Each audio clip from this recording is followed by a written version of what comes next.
Assalamualaikum warahmatullahi wabarakatuh. Salam sejahtera dan salam Jumaat bagi hari ini, Jumaat 12 hari bulan Mac 2021. Kita masih lagi berada dalam semangat Isra' dan Mi'raj yang kita raikan pada 11 hari bulan bersamaan dengan 27 Rejab. Jadi saya beritahu tuan-tuan bahawa tahun ini adalah Isra' Mi'raj yang ke-1399 tahun. Tahun depan kalau mengikut kalender Masihi akan genap 1400 tahun Isra' Mi'raj. Kerana peristiwa Isra' Mi'raj berlaku pada tahun 622 Masihi, iaitu bersamaan dengan tahun ke-12 kerasulan sallallahu alaihi wasallam. Petang ni kita ambil sedikit lagi sesi bersemangatkan Isra' Mi'raj, cuma dengan temanya bukan Palestin. Saya memilih beberapa tema, ada 3 tema yang kita akan bangkitkan petang ni berkait juga dengan Palestin untuk kita kongsi dengan saudara. Saya rasa temanya lebih ringan untuk kita lihat, tidaklah begitu factual driven ataupun berorientasikan fakta, tapi adalah perjalanan pengalaman saya melihat sendiri dan berada di tengah-tengah kancah perang Israel-Lubnan yang bermula pada 12 Julai dan berakhir pada 14 Ogos 2006. Kisah gadis-gadis Palestin yang pernah saya temui, kekaguman dan rasa terpana saya bukan saja pada kejelitaan mereka, tetapi adalah pada perjuangan mereka. Nanti kita akan kongsikan kisah-kisah ini, bagaimana seorang lelaki yang menggembara dan melihat wanita-wanita luar biasa yang saya temui di Palestin, yang saya temui di Syria dan saya temui paling istimewa adalah di Lubnan. Selepas saja kisah perang Lubnan dan wanita-wanita Palestin, kita akan bercerita tentang peristiwa Sabra dan Shatila yang berlaku pada tahun 1982. Tak silap saya pada 2 hari bulan Ogos, tak silap saya 2 hari bulan Ogos 1982. Kita akan berkongsi pengalaman-pengalaman yang saya anggap agak personal, tapi saya share dengan saudara lah. Untuk pertama kali ini saya rasa saya akan share terutama bagaimana seorang lelaki yang berada di tengah-tengah kancah perang, yang berada di tengah-tengah penderitaan hampir 2 juta rakyat Palestin yang bertebaran daripada Jordan, Syria hingga ke Lubnan. Bagaimana saya berada di tengah-tengah perang dan pada waktu yang sama saya memilih secara peribadi dan secara kewartawanan untuk menyokong perjuangan Hezbollah, Syiah Hezbollah yang pada waktu itu berperang hebat dengan tentera Israel di lembah Beka bersempadan di selatan Lubnan dan juga di timur Israel, di utara Israel. Perang yang mengorbankan, kalau kata Pertubuhan Bangsa-Bangsa Bersatu, adalah 1,200 orang rakyat tempatan dan 52 orang warga antarabangsa, termasuk mereka yang menjalankan misi kemanusiaan dan sukarelawan yang datang daripada seluruh pelosok dunia Islam dan bukan Islam yang memasuki Beirut pada tahun tersebut untuk membantu masyarakat Islam Lubnan dan juga masyarakat Kristian Lubnan yang dibom bertalu-talu oleh tentera Israel bermula daripada 12 Julai hinggalah 14 Ogos. Saya fikir kata dengan menjadikan Isra' Mi'raj ini perkongsian yang lebih meluas untuk kita melihat perkara-perkara yang boleh jadikan pengajaran dan renungan. Ia sesuatu yang baik ketika acap tahun kita mendengar kisah Isra' Mi'raj dan sebagai Isra' Mi'raj. Tahun ini saya agak rasa akan meluaskan lagi perkongsian sempena 3 hari kita meraihkan semangat Isra' Mi'raj, walaupun Isra' Mi'raj adalah semalam, tapi kita memulakannya pada 10 hari bulan di sesi sebelah petang dan malam. Semalam, petang dan malam, dan hari ini saya fikir hanya sebelah petangnya je. Malam kita akan berkongsi tema yang lain. Saya juga ingin mengucapkan terima kasih pada semua anda semua yang menyokong kempen pelancaran produk Garasi TV yang bertemakan bebaskan Masjid Al-Aqsa yang bersangkut dengan Isra' Mi'raj yang kami lancarkan semalam. Alhamdulillah, saudara dah lihat poster, kesemua produk jin adalah sold out. Manakala 250 lai t-shirt ini telah terjual, dan petang ni saya akan naikkan t-shirt ini bagi menghabiskan lot yang disediakan bagi kempen untuk saudara miliki. Tapi macam biasa tuan-tuan, tuan-tuan yang masuk jangan selekeh untuk bertanya bila nak jual jin, barang apa nak up. Saya nak ingatkan disiplin tuan-tuan. 30 ke 45 minit pertama setiap kali garasi bersiaran. Sesi ini adalah berkongsi pengetahuan dan berkongsi pengalaman dan maklumat. Jadi tuan-tuan, jangan kelang kabut tanya jin apa nak naik. Sabar tuan-tuan. Kemudian kan nafsu dia. Kadang-kadang saudara akan mengganggu sesi orang tengah fokus ni dengan bertanya soalan-soalan yang jadi gelabah sampai jadi gelojoh. Saudara nak cari jin dan nak cari pakaian. Pastikan saudara duduk tenang je. Kalau tak ada benda perbualan yang akan menambahkan lagi kualiti perbincangan, lebih baik saudara berdiam diri. Saudara boleh bertanya soalan kerana admin akan mengambil soalan. Tapi pastikan ketika sesi ilmu berjalan, saudara menjadi orang yang beradab, iaitu masuk ke dalam sesi ilmu, hormati majlis ilmu, dan jangan dirosakkan majlis ilmu dengan cerita-cerita seluar jin semalam masih adakah, yang saya beli semalam dapat atau tidak. Saya cukup pantang tuan-tuan, setiap kali saya buka akan ada orang-orang yang tak beradab dan tak berakal tu, yang masuk ketika orang mendiskusikan perkara-perkara tentang hal yang serius berkaitan dengan hal-hal yang berkaitan dengan kepentingan manusia. Saudara tanpa malu-malu masuk dan bertanya tentang jin sebarang petang nak apa. Saya cakap senang je. Kalau tuan-tuan seorang pembenci ilmu, saudara masuk je 45 minit lepas siaran, saudara burulah apa harta dunia yang saudara nak. Hari ini saya tegur dengan serius tuan-tuan. Dalam 8 bulan kita bersiaran, masih ada lagi pembiadab-pembiadab yang masuk dalam majlis dan cuba menghuru-harakan majlis dengan mengulang-ulang naik status. Petang ni ada jin ke, jin semalam masih ada ke, saya lock semalam dapat atau tidak. Itu bukan cara dia tuan-tuan. Apabila saudara masuk ke dalam majlis orang sedang berkongsi ilmu, walaupun dia bukanlah masjid, tapi hormatilah majlis orang bercakap tentang perkara yang berkaitan dengan perkongsian ilmu. Kita betulkan kipas je, aircon kita dah air on semua. Tuan-tuan dan puan-puan, saya mengucapkan terima kasih kepada sokongan tuan-tuan dalam kempen Masjid Al-Aqsa kali ini. Untuk pertama kali naik kita mengenai rencana Palestin mendapat 1000 like, walaupun komennya sedikit, komennya bawah daripada 30. Dan saya juga mengucapkan terima kasih kerana sepanjang sesi kita berkongsi, masuk sesi ini adalah sesi yang kelima, kita berkongsi ilmu berkaitan dengan Masjid Al-Aqsa, Palestin dan juga dunia global yang berkait dengan ibrah ataupun pengajaran yang boleh kita ambil daripada peristiwa Isra' Mi'raj yang membawa kepada tragedi Palestin. Terima kasih kerana ada petang ni kita akan bercerita tentang perang Arab Israel pada 2006, iaitu yang terakhir. Perang bukan perang terakhir, perang yang paling besar dalam era abad ke-21 yang membabitkan serangan bertalu-talu tentera udara Israel dan juga unit artileri Israel yang mengebom wilayah selatan Lubnan yang didiami oleh masyarakat majoriti Muslim Syiah, dan juga mengebom Beirut yang didiami oleh masyarakat Muslim Sunni dan masyarakat Kristian. Tuan-tuan dan puan-puan, ada apa? Okey. Tuan-tuan dan puan-puan,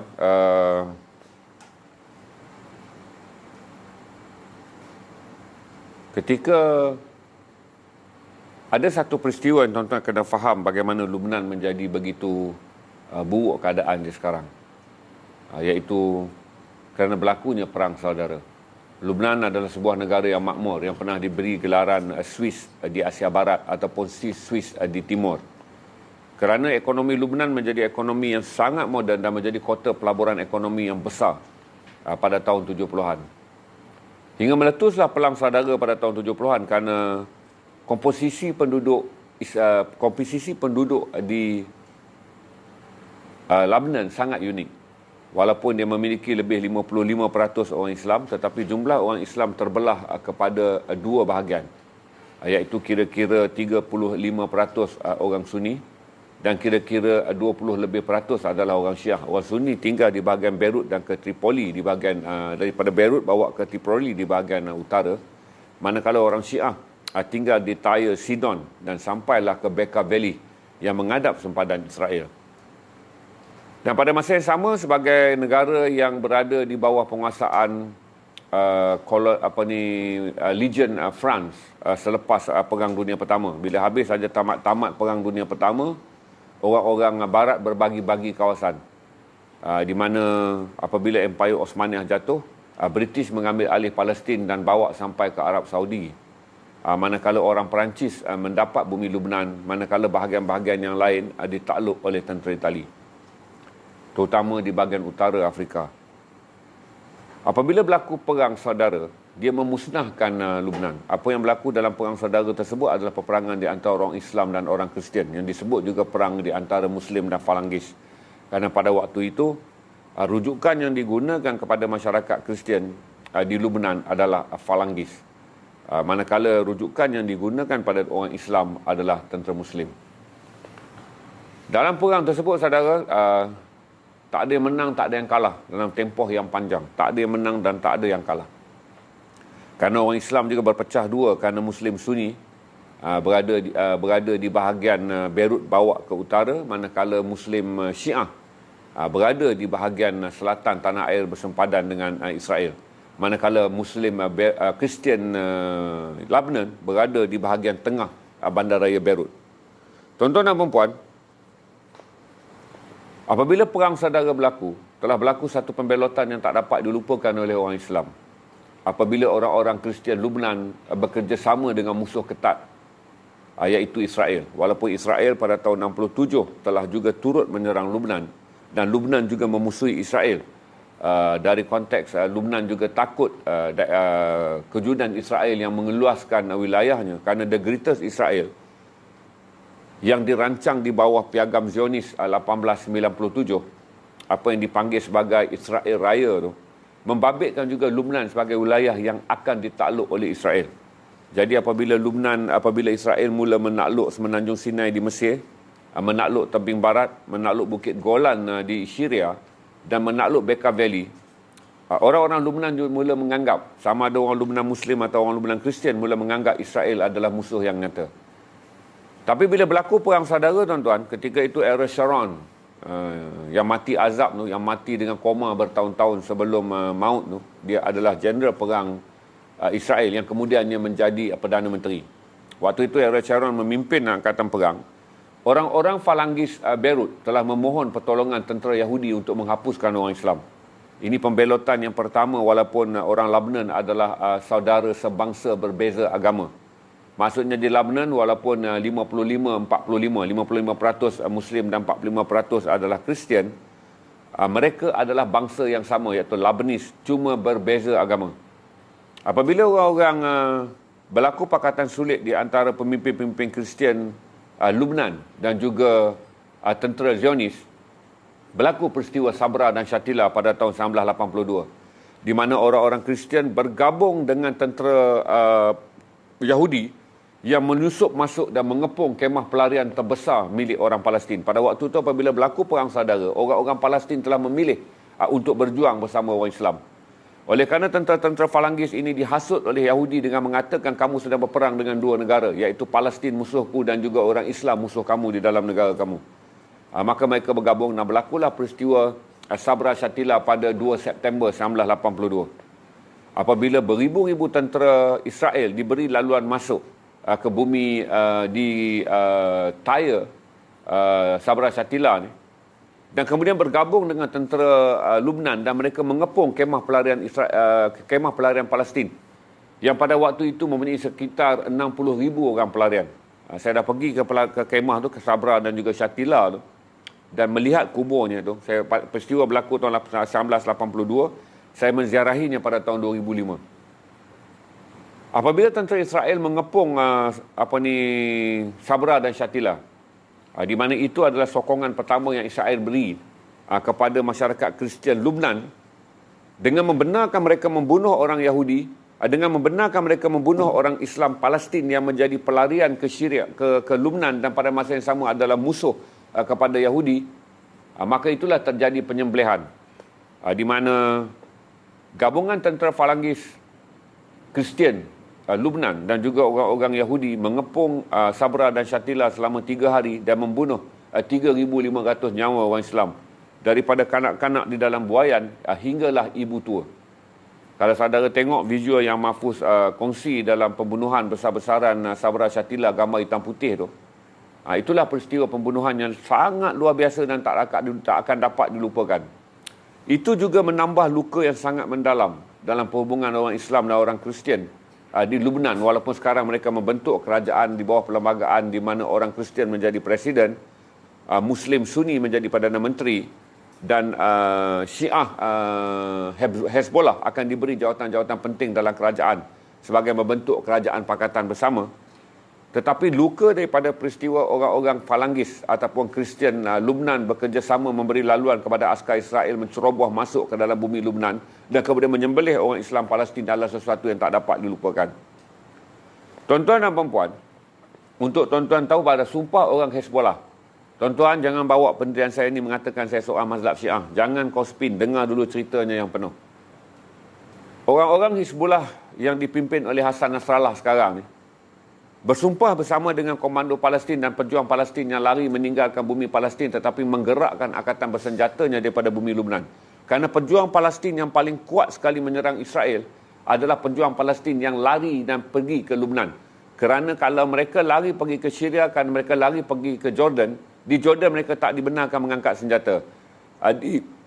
Di Syria mereka tak boleh berperang kerana Bukit Golan yang tinggi telah pun dikuasai oleh Israel.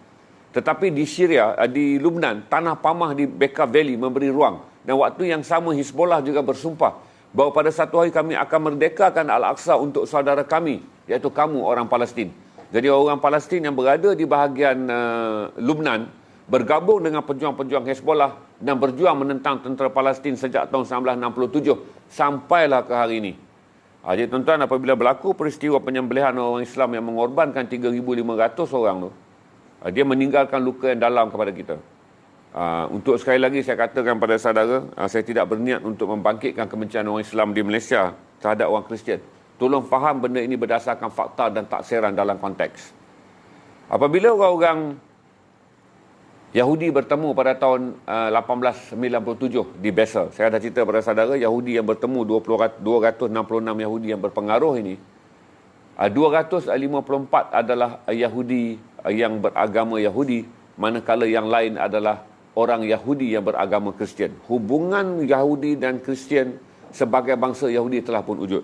Kemudian Yahudi Kristian mempromosikan pula persaudaraan terhadap Zionis Yahudi dengan menggunakan agama Kristian ke atas bangsa-bangsa yang lain. Ini menjadikan orang Kristian di Lebanon menganggap bahawa bersahabat dengan orang Yahudi Zionis untuk membunuh seluruh orang Islam yang berada di bumi Palestin adalah di bumi Lebanon adalah hal yang sangat strategik pada waktu itu.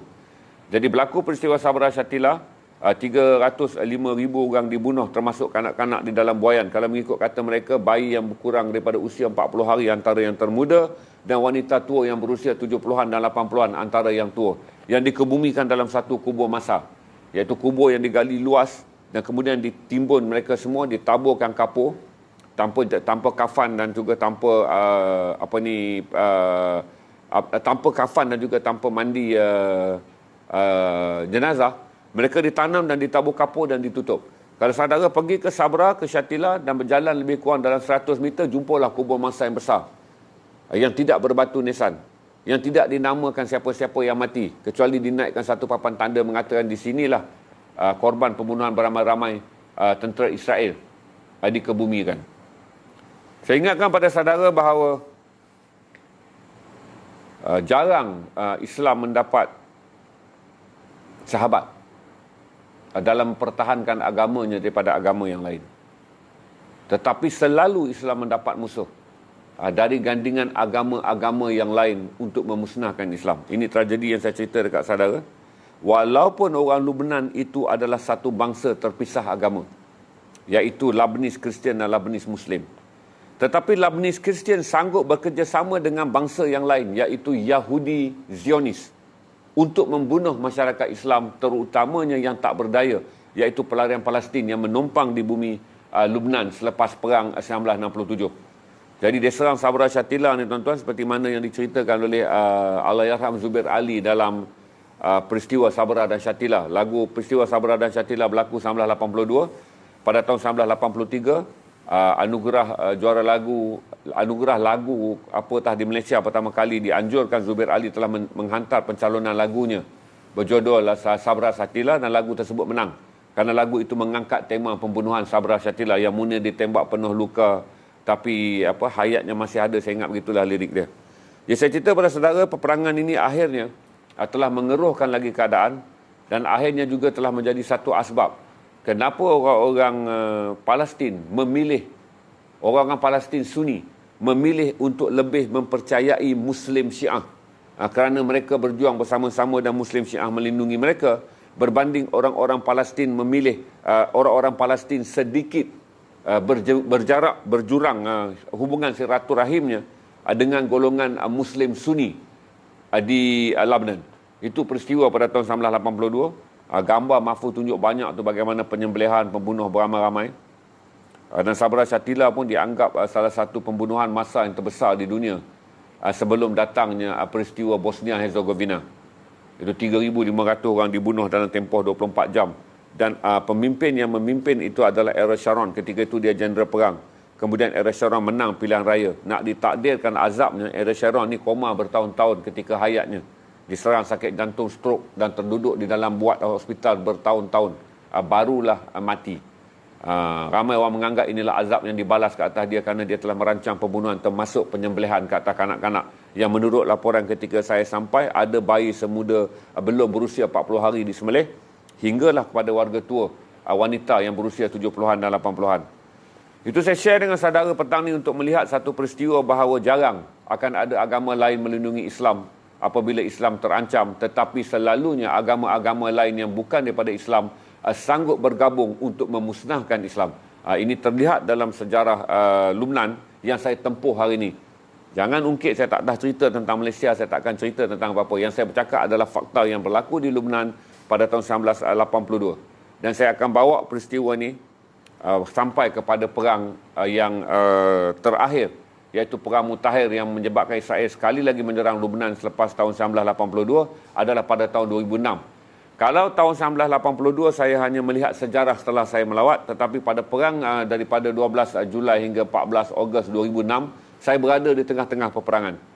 Melihat jet-jet Israel datang dan menurunkan bom sebesar 50 kilogram yang meletup hingga 4 kilometer bergegar, dan kerana kita tak pernah berperang tuan-tuan, kita rasa bom tu bergegar seolah-olah 200 atau 300 meter daripada kita. Tapi bom yang terdekat pernah meletup pada jarak saya berada adalah 3.5 kilometer. Tapi kesan dia kuat tuan-tuan, hingga air yang berada dalam mangkuk tandas memancut keluar. Kita pergi mangkuk tandas tu buang yang kecil, bom pun jatuh. Air dalam mangkuk tandas tu melancur keluar. Maksudnya kesan gegaran bom. Saya ingat bom tu jatuh di luar Sabra dan Shatila. Saya berlari keluar dengan teringat, Israel ni sekali lagi dia serang pula Sabra dan Shatila, tetapi Israel menyerang sebuah lagi kemah pelarian Palestin, iaitu Burj Al-Burajina yang terletak di Sidon. Saya berada di Tyre, pengeboman berlaku di Sidon.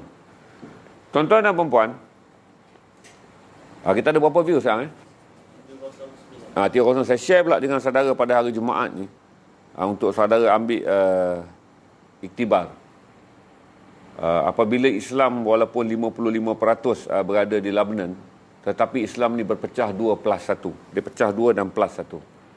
Di mana selain Syiah, Hizbollah yang disokong oleh Iran, terdapat juga golongan Muslim Sunni yang berkecuali setakat ini. Mereka tidak mempunyai apa-apa sokongan, di mana pihak dulu mereka pernah disokong oleh Syria.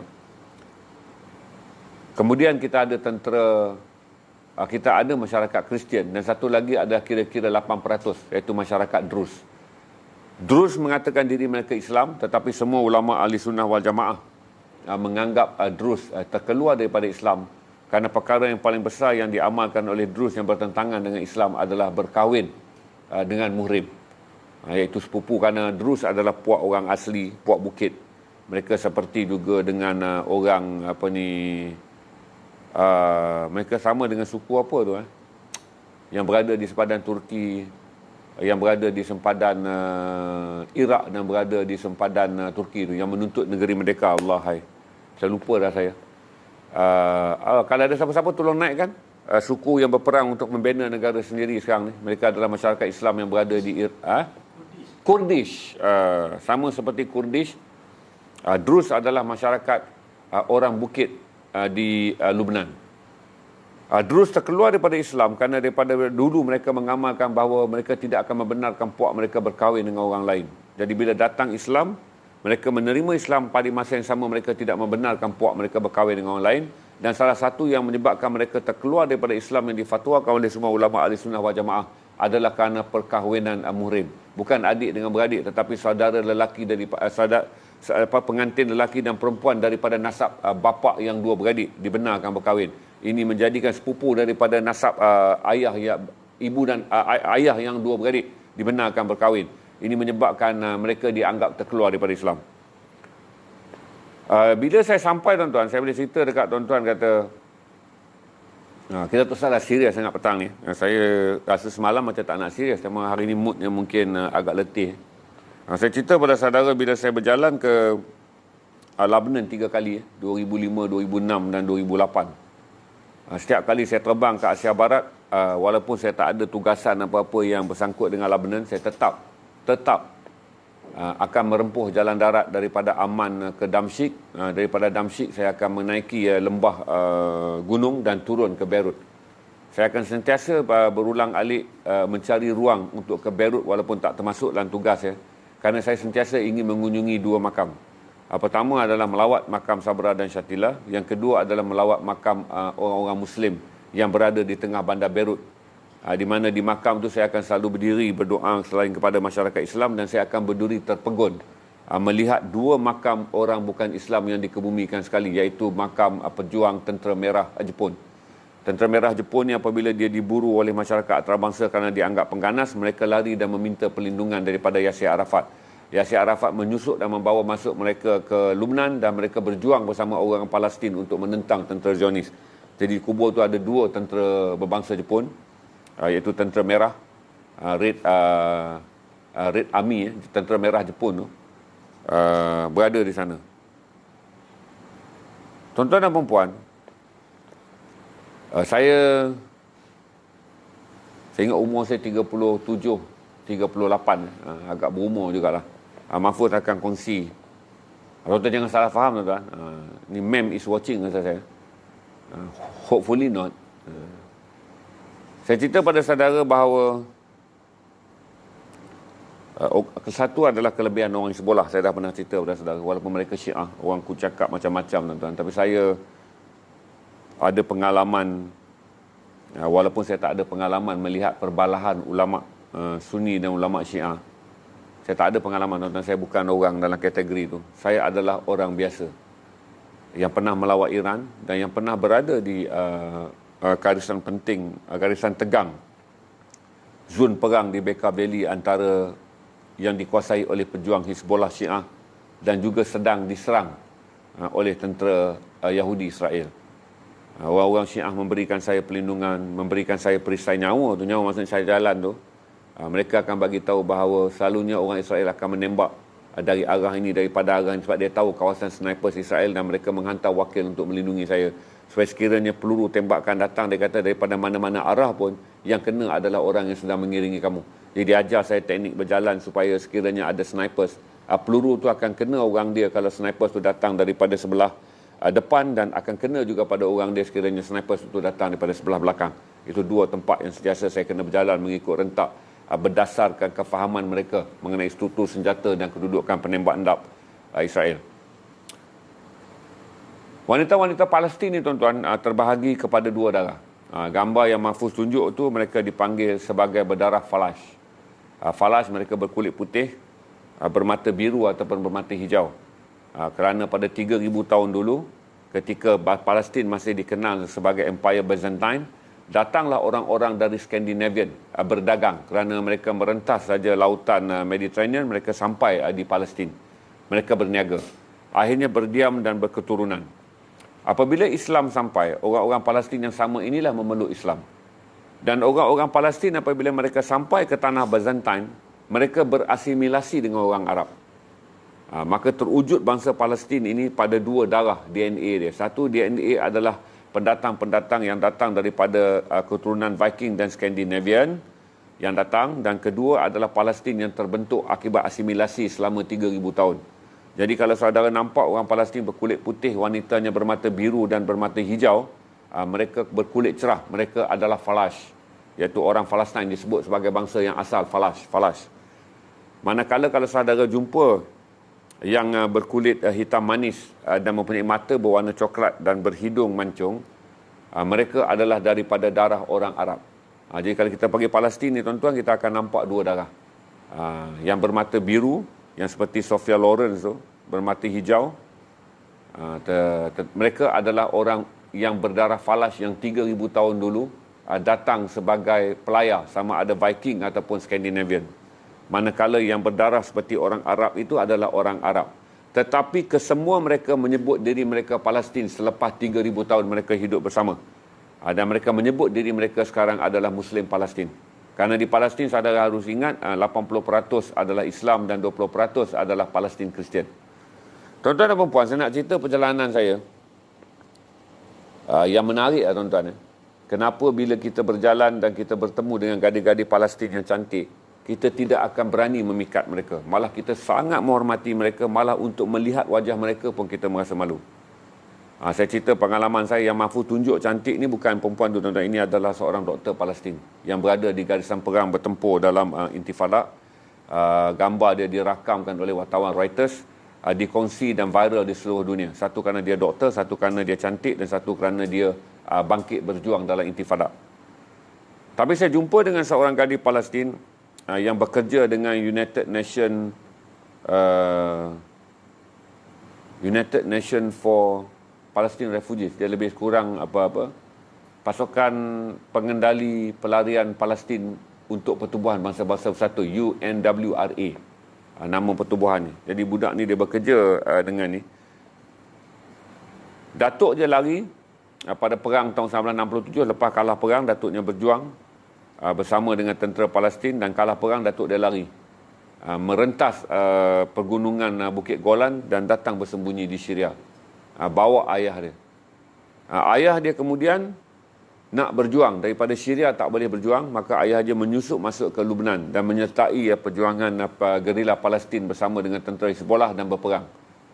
Jadi bapa dia masih kecil, dan dia adalah wanita yang dilahirkan sebagai pelarian Palestin di bumi Lebanon. Saya jumpa satu budak perempuan tuan-tuan, saya ingat pada tu usia saya 37 tahun dan dia berusia 24 tahun. Dia berkelulusan daripada University of Beirut dengan menerima dana daripada kerajaan Arab Saudi, kerajaan Yayasan Wakaf Jordan. Dia belajar dan lulus dalam pengajian dia khusus mengenai bahasa Inggeris dan juga komputer, tak silap saya.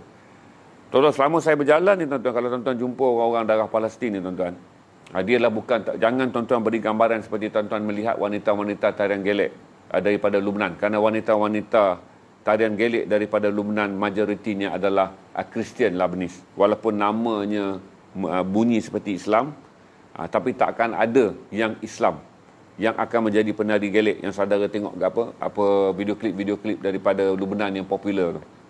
Biasanya wanita-wanita Muslim sama ada berdarah Palestin yang menumpang di Lebanon ataupun orang Lebanon tidak akan menjadi penyanyi dan bergelek dalam tarian yang seksi. Okey? Saya jumpa dia dan saya berjalan dan saya cerita macam mana tuan-tuan untuk pertama kali seorang lelaki yang nakal, saya ni kira nakal lah dekat Malaysia ni, pantang melihat wanita yang cantik, teringin lelaki. Tetapi bagaimana bila saudara pergi dan melihat wanita-wanita cantik yang berjuang di garisan perang, untuk menatap wajahnya pun saudara akan rasa takut. Untuk menegur dan bercakap sesuatu yang saudara rasa tidak wajar diucapkan oleh seorang lelaki budiman pun saudara tak akan ucap. Kerana kecantikan mereka tidak akan membuat saudara terpikat, akan membuat saudara rasa hormat. Manakala bila saudara tahu perjuangan mereka, saudara akan sentiasa tunduk kerana merasa rendah diri, kerana ini adalah wanita yang berjuang ke jalan Tuhan, sedangkan saudara pergi berjuang untuk mencari berita dan mendapat gaji bulan. Saya ada pengalaman, saya ingat nak cerita banyak tapi saya ceritalah tentang saya jumpa wanita ni. Saya malu nak letak kamera interview dia. Dia adalah jurubahasa. Setiap hari saya akan cuba bercakap dengan orang yang lain supaya bercakap kepada dia untuk menyabar. Walaupun sebenarnya dia ditugaskan secara rasmi oleh UNWRA untuk mengiringi delegasi saya supaya selamat bergerak masuk ke kawasan perang. Jadi waktu tu perang, bombing berlaku hari-hari. Jadi dia ni dihantar kerana dia bekerja dengan United Nations World Refugees for Palestinian, apa saya tak ingat, tapi dalam Inggerisnya adalah UNWRA. Tolong seorang Google dan share kan. Tuan-tuan dan puan-puan, pada usia 24 tahun Dia bekerja 14 ke 16 jam sehari. Selain daripada bekerja United Nations untuk memastikan pelarian Palestin yang bertebar di bumi Lebanon yang menjadi mangsa pengeboman dan juga sebahagian daripada korban bekalan makanan. Kerana perang tu panjang 32 hari. Bekalan makanan yang nak masuk semua dibom. Sebab itulah Dr. Jamilah yang sekarang ni penasihat kesihatan kepada Perdana Menteri tu bersama dengan saya sangkut di Homs, Syria. Ketika Syria belum perang lagi, kami sangkut di Homs, tak boleh nak masuk. Dr. Jamilah bersama dengan konvoi makanannya yang dibawa dalam Mesir. Waktu tu beliau adalah Presiden Mesir, CEO Mesir. Dia pun terperangkap. Saya pula dah sampai terperangkap, tak ada tempat nak berlindung, menumpang di kemah yang dibangunkan oleh Mesir di sempadan Syria, yang waktu itu beratus-ratus pelarian Palestin dah mula keluar kerana kelaparan dan kehilangan makanan. Tetapi apabila bombing dilakukan di sepanjang sempadan oleh orang-orang Israel, maka banyak orang terperangkap dan tak dapat keluar daripada Beirut, dan tak dapat keluar daripada Lebanon untuk menjadi pelarian dan minta makan di tempat di luar daripada sempadan Syria. Hinggalah satu hari itu, dia berjaya masuk kerana dia mempunyai visa daripada United Nations, kerana Mesir pada waktu itu adalah pertubuhan yang menerima pengiktirafan daripada tabung makanan sedunia untuk menghantar makanan. Saya pula masuk terpaksa dengan berhadapkan ihsan daripada penjaga sempadan. Jadi oleh kerana Dang Suria tu cantik, saya hantarlah dia menggoda pegawai Arab Lebanon supaya mengizinkan kami masuk setelah kami 2 hari kandas dan terpaksa tidur dekat dengan pejabat immigration. Dan akhirnya oleh kerana angka kematian waktu itu telah meningkat 1,000 orang, maka kata pegawai tinggi tentera Lebanon ni masuklah. Kalau mereka mati pun mereka bukanlah orang yang pertama. Jadi pasport cop dan kami dapat masuk walaupun tengah perang. Bila saya melihat orang-orang ni tuan-tuan, sampai sekarang mereka menjadikan saya, dia meninggalkan kesan ingatan yang kuat. Ada 3 je perempuan yang sepanjang saya berjalan jadi wartawan tuan-tuan, selama hampir 27 negara saya pergi. Hanya ada 3, tapi saya cerita satu adalah yang ni, supaya berfokus. Dilahirkan cantik, walaupun dia tak bertudung. Kerana dia bertugas dalam masyarakat antarabangsa dan pendidikan, dia tak perlu, dia rambut lepas curl. Mempunyai kulit bukanlah seperti orang Falash, tetapi bermata biru. Kerana saya rasa dia ada darah daripada keturunan Falash, tetapi kulitnya adalah kulit orang Palestin dari suku Arab. Kerja 16 jam tuan-tuan, dia berlari untuk memastikan orang Palestin yang memerlukan makanan, yang terperangkap di kemah-kemah pelarian yang begitu banyak di sepanjang sempadan antara Israel dengan Lebanon. Dan waktu yang sama mencari wang tambahan. Kerana kami ini bila terima, walaupun UNWRA kata boleh dia bantu, tapi pastikan beri mereka sedikit wang, kerana kami pun kerap kali tidak membayar mereka gaji. Maksudnya kadang-kadang dia orang tak cukup duit untuk bayar gaji. Saya kata okey, dia bekerja dengan saya selama 7 hari, tapi saya akan bayar sama sebulan gaji ketika dia bekerja dengan UNWRA. Kerana tugas tu agak panjang, berjalan bawa saya ke zon perang apa semua. Dan kami tak ada insurans. Saya tak ada insurans, dia pun tak ada insurans. Jadi kami berenam ni masuk. Tuan-tuan, saya cerita pada tuan-tuan,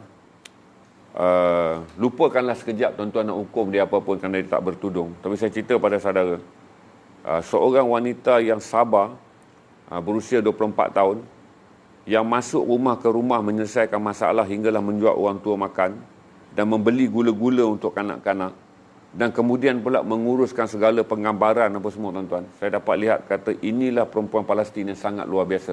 Sebab tu saya bagi tahu pada saudara, orang-orang Palestin yang menjadi bangsa pelarian mempunyai kekuatan berpuluh-puluh kali lebih kuat daripada orang Palestin yang terperangkap dalam bumi Palestin. Ini mata dan kepala saya sendiri saya lihat kerana saya berjalan dan bertemu dengan banyak pelarian Palestin yang berada di negara-negara di luar daripada Palestin. Gambaran wanita ini telah menggambarkan kepada saya bagaimana seorang gadis sanggup bekerja 12 hingga 16 jam mengendalikan bantuan makanan sebagai tugas dia, kemudian menjadi intelijen pula kepada orang Palestin kerana dia bergerak daripada sana ke sini. Waktu peperangan berlaku, tak semua orang dibenarkan bergerak. Tentera Lebanon yang tak terlibat dengan perang, kerana Israel bila dia serang Lebanon, tentera Lebanon tak mau perang, takut. Kerana Israel kata kami tidak menyerang kepentingan kedudukan tentera Lebanon, kami hanya akan menyerang kepentingan kedudukan Hizbollah dan juga pejuang-pejuang Palestin yang menyokong Hizbollah. Jadi tentera Lebanon dan orang Islam Syiah, orang Islam Sunni di Lebanon memilih untuk tidak mahu berperang. Ini antara satu kesedihan, kerana pada waktu itu yang melindungi orang Palestin dan berperang dengan orang Israel adalah Muslim Sunni Palestin dan Syiah Lebanon. Manakala yang kerajaan Lebanon yang pada waktu itu dipimpin oleh Perdana Menteri Islam dan juga seorang Presiden Kristian, memilih untuk tidak menggerakkan walaupun suatu senjata, tidak menggerakkan walaupun satu tentera, walaupun jet Israel masuk dan bom hari-hari jambatan, kem, sekolah, tempat store makanan yang dibekalkan oleh NGO dunia. Israel bom hari-hari untuk memastikan tiada bekalan makanan dapat diberikan kepada orang Beirut. Kerana pada waktu itu Israel mengharapkan dengan serangan ke atas Beirut ni, kerajaan Beirut menghalau keluar orang Palestin daripada bumi Lubnan. Tapi itu tak dibuat. Walaupun tentera Beirut tak mengangkat senjata balas balik, walaupun negara yang berdaulat diserang pada waktu yang sama, dia pun tak sanggup nak menghalau keluar orang Palestin yang ada satu kita 600,000 orang yang menumpang di bumi Lubnan. Saya cerita pada saudara, kata sampai sekarang tuan-tuan, saya tak pernah melalui satu pendidikan menghormati wanita hingga ke tahap tu lah. Maksudnya, saya nak pergi dekat pun tuan-tuan, saya rasa takut sebab saya sangat hormat. Walaupun dia sangat cantik. Walaupun dia cantik tuan-tuan, untuk melihat dia pun saya sangat malu.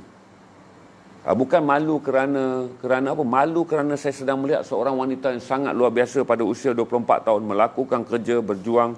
Saya tahu dia jadi perisik tuan-tuan, bergerak kemah ke kemah tu, dia walaupun dia digajikan oleh United Nations tuan-tuan, dia buat juga kerja-kerja risikan. Bagi tahu kata di sini begini, dia datang ke kemah ni, saya tahu dia bawa nota. Dia juga bagi tahu begini, kerana waktu tu interception phone sangat kuat. Ini memberikan saya pengajaran tuan-tuan untuk melihat bagaimana wanita berjuang apabila agamanya berada dalam keadaan menuntut dia berjihad. Tuan-tuan jangan langsung tanya saya tentang dia tak bertudung. Saya tak mau jawab dan saya tak akan memberi apa penilaian. Malah saya tak judgekan dia pun waktu tu kerana dia tidak bertudung. Malah hari ini saya akan ingat tentang satu orang wanita yang memberi nyawanya pada usia 24 tahun, menjalankan kerja-kerja mencari rezeki untuk menjara keluarganya yang menjadi pelarian.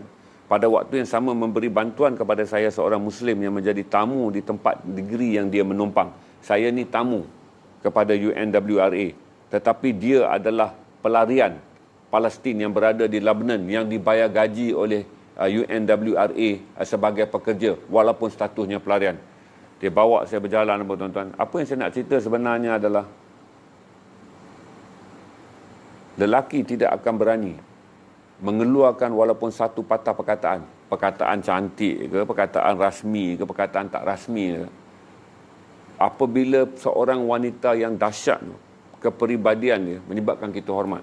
Saya sampai balik tuan-tuan, satu perkataan pun saya tak dapat keluarkan pada dia. Maksud saya nak apa, saya akan cakap, boleh bagi tahu dia tak? Kata saya nak ni. Padahal kami kedua-dua boleh berkomunikasi dalam bahasa Inggeris, tapi saya bercakap dengan seorang pegawai yang lain. Tuan-tuan, oleh kerana dia bekerja United Nations dan dia banyak travel pergi rata-rata misi kemanusiaan, bahasa Inggeris sangat baru, pergaulannya sangat-sangat luas. Dia bukan gadis yang pemalu pun.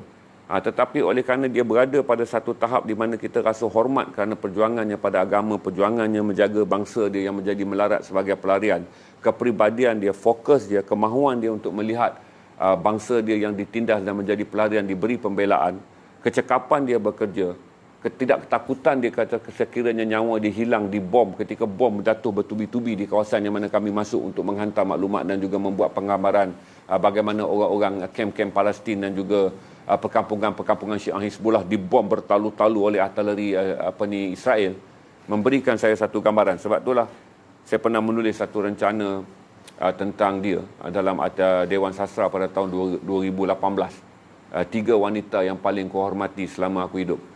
Saya menulis tribute tentang dia, tentang seorang lagi gadis di Ethiopia dan seorang lagi gadis Muslim di Kosovo.